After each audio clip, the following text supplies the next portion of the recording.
ચૂંટણી ન લડવાના પરેશ ધાનાણીના નિવેદન પર લલિત કગથરાની પ્રતિક્રિયા સામે આવી છે. લલિત કગથરાએ પરેશ ધાનાણીને નિવેદનને અંગત ગણાવ્યું હતું.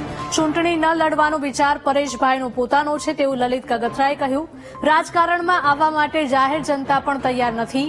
રાજકારણમાં સારા લોકો નહીં આવે તો જનતાને ન્યાય કેવી રીતે મળશે તેવો કગથરાએ સવાલ કર્યો. સારા માણસોની રાજકારણમાં ખૂબ જ જરૂર છે. આજની પરિસ્થિતિને પહોંચી વળવા આંદોલન કરવા પડે છે. ગાંધીજીએ આવું વિચાર્યું હોત તો દેશ સ્વતંત્ર ના થયો હોત. હવે મત માંગવાની ઈચ્છા ન હોવાનું પરેશ ધાનાણીએ જાહેર મંચ પરથી નિવેદન આપ્યું હતું. મત માંગવાની બહુ ઈચ્છા નથી, પણ અમરેલીની જનતાનું, આ ગુજરાતનું મારા માથે ઋણ છે. જાહેર જીવનના કાર્યકર્તા તરીકે અમરેલીમાં 18 વરણ કોઈની સામે ક્યાંય ખોટી આંગળી ચીંધાય ને તો કહીને જાઉં છું, બાપ કદાચ અમે હારી ગયા હશું પણ મરી નથી ગયા, અમે જીવીએ છીએ. એ પરેશભાઈનો કદાચ પર્સનલ મામલો હશે, પણ પ્રજાએ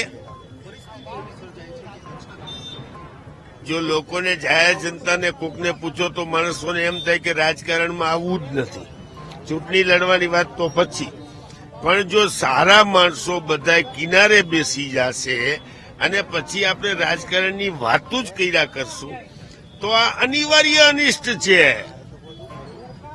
એટલે એનો તમારે પનારો લઈને જે અનિષ્ટો છે એને દૂર કરવા માટે આવવું પડે ને એના આંદોલન પણ આવી જ રીતે કરવું પડે. ગાંધીજી આવું વિચાર્યું હોત તો આ દેશ આજે સ્વતંત્ર ન થયો હોત.